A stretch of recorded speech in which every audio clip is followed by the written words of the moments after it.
I am really sorry बच्चा लोग, मैंने इसको बहुत ज़्यादा एक्सटेंड कर दिया। रीज़न ये है कि अगर हम लोग किसी क्वेश्चन को सॉल्व कर रहे हैं तो उसको अच्छे तरीके से समझ पाएँ, मेरा यही एक मोटिव है, इसीलिए एक्सटेंड हुआ है। और इस चीज़ में आपको, अगर आपको इतना लॉन्ग एक्सप्लेनेशन सुनने में बोर हो रहा है या आपको ज़रूरत नहीं है, इसलिए मैंने नीचे टाइम स्टैम्प्स दे के रखे हैं। अगर आपको जहाँ पर भी लगता है कि नहीं अब ये क्वेश्चन मुझे आ रहा है, मुझे अभी ये एक्सप्लेनेशन नहीं सुनना चाहिए, आप तुरंत एक टाइम स्टैम्प पे क्लिक कीजिए, उसके नेक्स्ट वाले क्वेश्चन को पहुँच जाइए।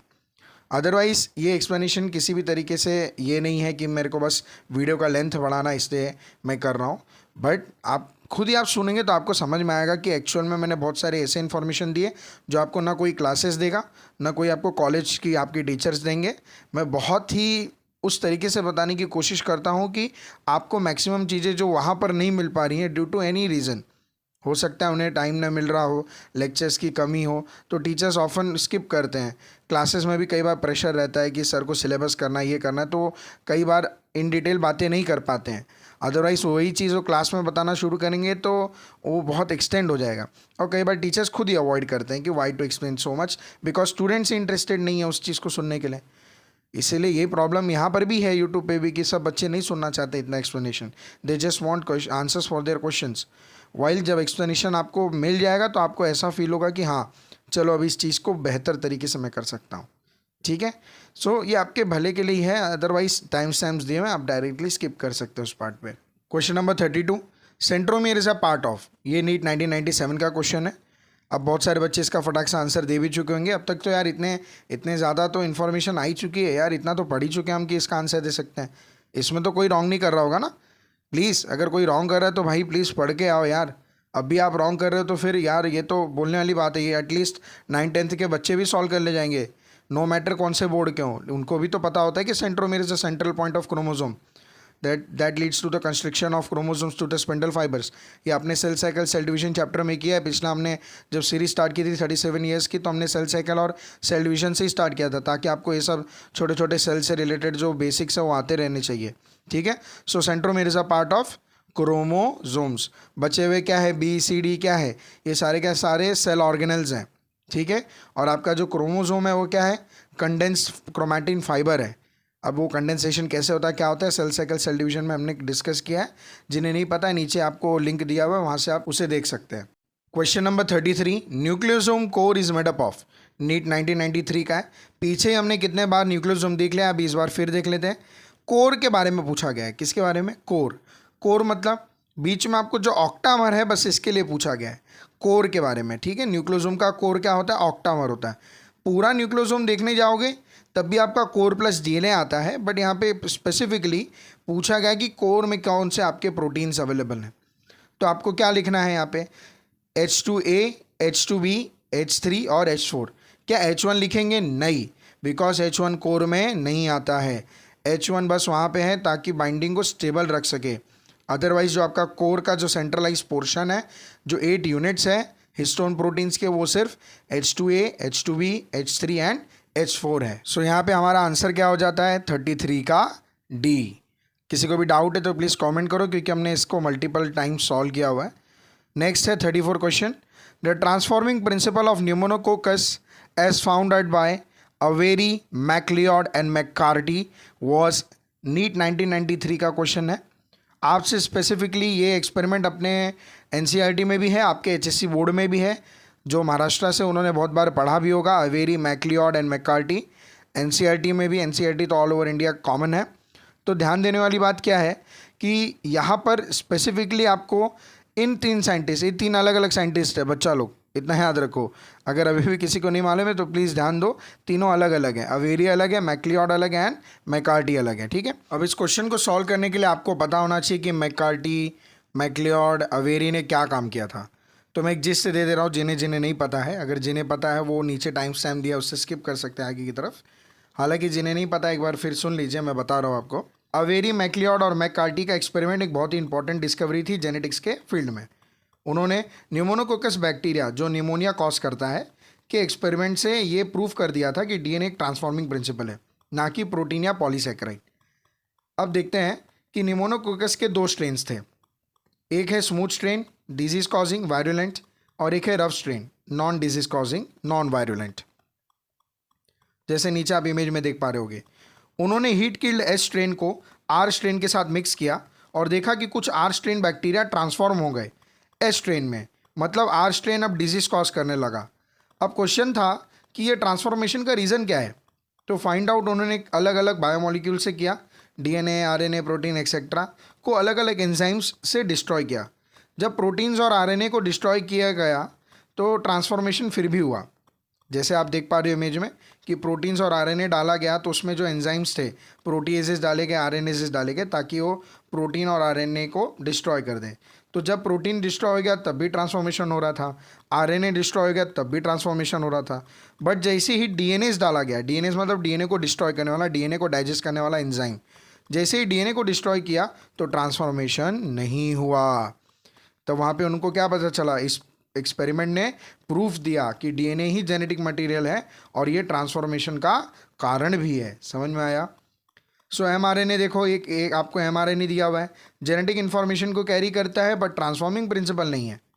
डीएनए क्या है? डीएनए ही ट्रांसफॉर्मिंग प्रिंसिपल है। प्रोटीन, पहले लोग सोचते थे कि प्रोटीन जेनेटिक मटेरियल हो सकता है बट अवेरी के एक्सपेरिमेंट ने इसे गलत प्रूफ कर दिया। साथ ही साथ पॉलीसैकेराइड बैक्टीरियल कैप्सूल का पार्ट होता है पर जेनेटिक मटेरियल का नहीं। तो एक चीज़ तो क्लियर हो गई कि transforming principle which was prove by Avery, McLeod and McCarty that the transforming principal.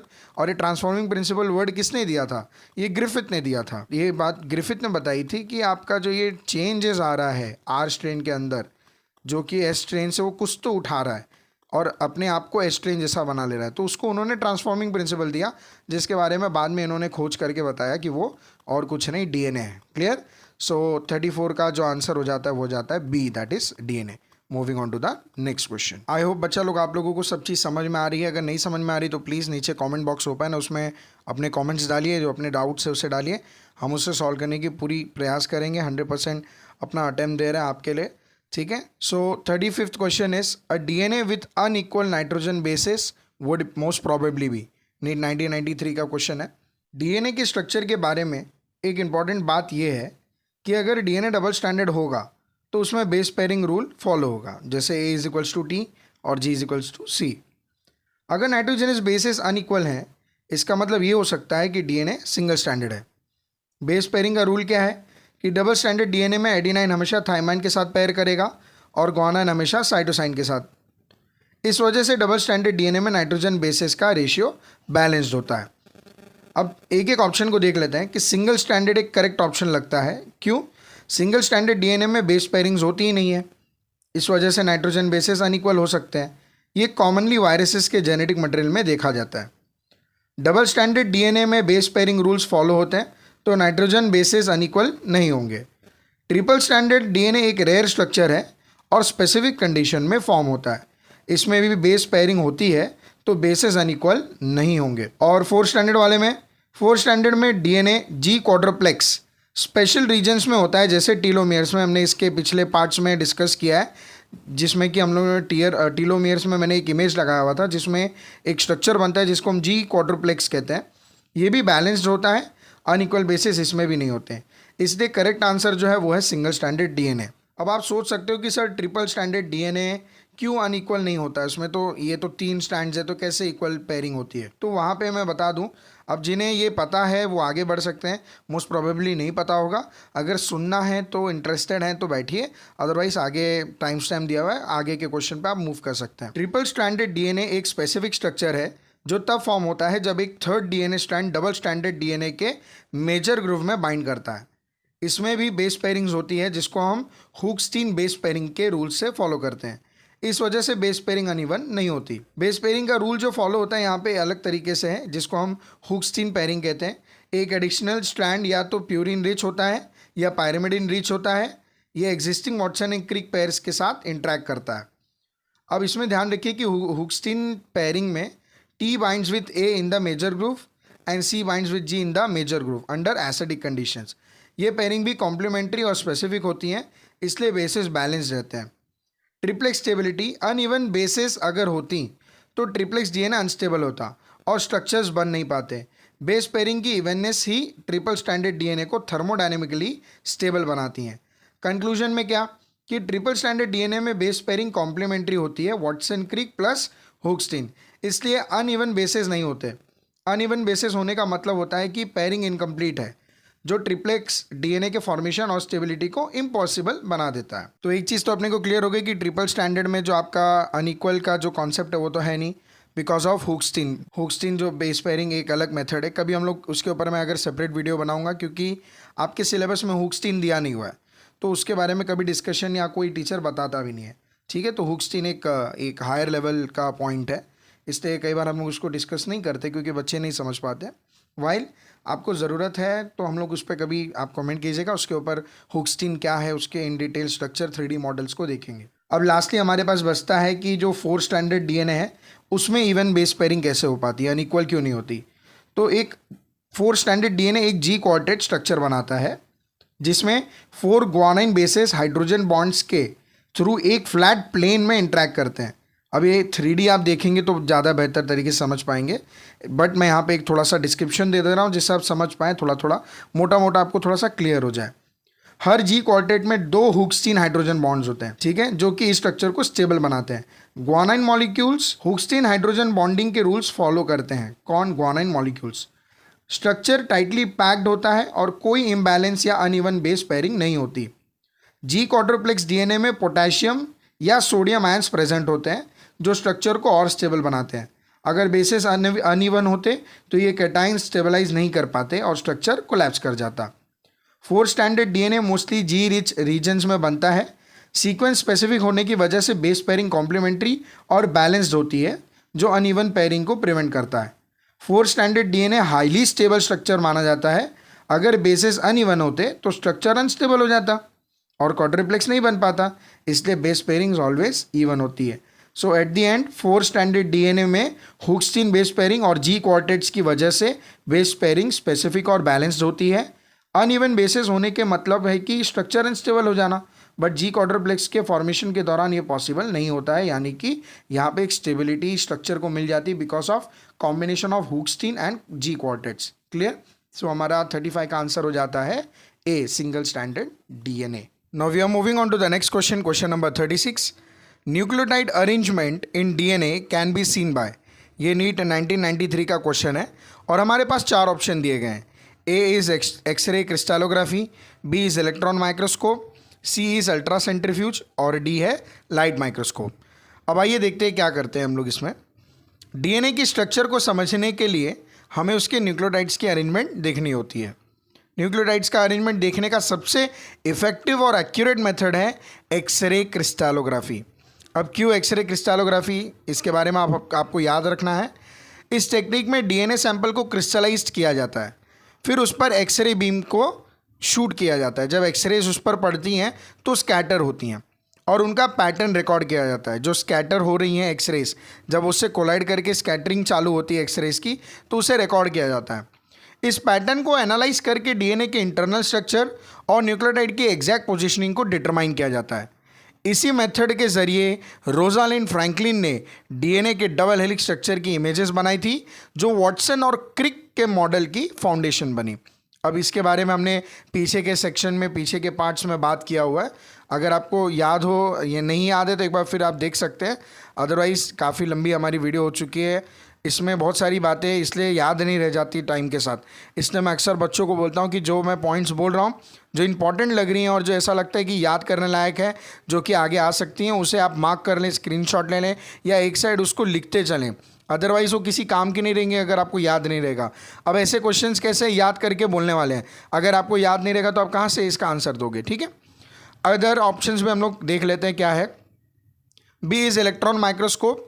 Electron microscope का रेजोल्यूशन बहुत हाई होता है, ठीक है, पर इससे डीएनए की सिर्फ सरफेस लेवल इमेजेस या फिर लार्ज स्ट्रक्चर्स ऑब्जर्व किया जा सकता है। न्यूक्लियोटाइड्स का प्रिसाइज अरेंजमेंट देखना इससे पॉसिबल नहीं है। अब बहुत बच्चों को लग रहा होगा कि इलेक्ट्रॉन माइक्रोस्कोप हो सकता है जिसमें आपको न्यूक्लियोटाइड का अरेंजमेंट, और बहुत सारे बच्चे करेंगे भी कि इलेक्ट्रॉन माइक्रोस्कोप का मैं अरेंजमेंट, ये मेरे ख्याल से इलेक्ट्रॉन माइक्रोस्कोप बहुत ही स्ट्रॉन्ग माइक्रोस्कोप होता है, तो हम लोग इसके बारे में ही लिख देते हैं। तो बहुत सारे बच्चे यही करेंगे कि इलेक्ट्रॉन माइक्रोस्कोप मार्क कर देंगे, क्योंकि उन्हें याद तो रहता नहीं है कि इलेक्ट्रॉन माइक्रोस्कोप या एक्सरे क्रिस्टलोग्राफी इसका मतलब क्या है। तो बच्चे कई बार अंदाजे में या जानबूझकर इलेक्ट्रॉन माइक्रोस्कोप टिक कर देते कि क्या मालूम राइट ही हो जाए, बट यहीं पे आप फंस जाते हो। ठीक है, क्योंकि नीट आपको कभी भी ऐसा क्वेश्चन नहीं देगा जिसमें आप आराम से एक कॉमन सेंस लगा के फटाक से निकाल लोगे। आपको कॉमन सेंस भी लगानी पड़ेगी, तो हाई प्रोफेशनल लेवल की लगानी पड़ेगी, इतना समझ कर रखिए। नेक्स्ट आता है हमारे पास अल्ट्रा सेंट्रीफ्यूज। अब अल्ट्रा सेंट्रीफ्यूज एक सेपरेशन टेक्निक है और इसका मॉलिक्यूल्स को उनके साइज और डेंसिटी के बेसिस पर सेपरेट करने के लिए यूज़ होता है, ना कि स्ट्रक्चर या अरेंजमेंट देखने के लिए। ठीक है, तो ये तो वैसे ही आउट हो जाता है अल्ट्रा सेंट्रीफ्यूज, इसका तो दूर दूर तक इससे लेना देना नहीं है। लास्ट हमारे पास लाइट माइक्रोस्कोप। लाइट माइक्रोस्कोप क्या चीज़ है भाई साहब, ये तो आपके लेबोरेटरी में यूज़ होती है। लाइट माइक्रोस्कोप का रेजोल्यूशन लिमिटेड होता है और डीएनए जैसे माइक्रोस्कोपिक स्ट्रक्चर्स को इतनी डिटेल में ऑब्जर्व करना इससे पॉसिबल नहीं है। तो कंक्लूजन क्या निकलता है सर? कंक्लूजन यही निकलता है कि डीएनए का न्यूक्लियोटाइड अरेंजमेंट देखने का सबसे इफेक्टिव और रिलायबल मेथड है एक्सरे क्रिस्टलोग्राफी। इसलिए जो हमारा आंसर हो जाता है वो जाता है ऑप्शन ए। अगर कोई भी डाउट है तो प्लीज़ नीचे कॉमेंट करिए।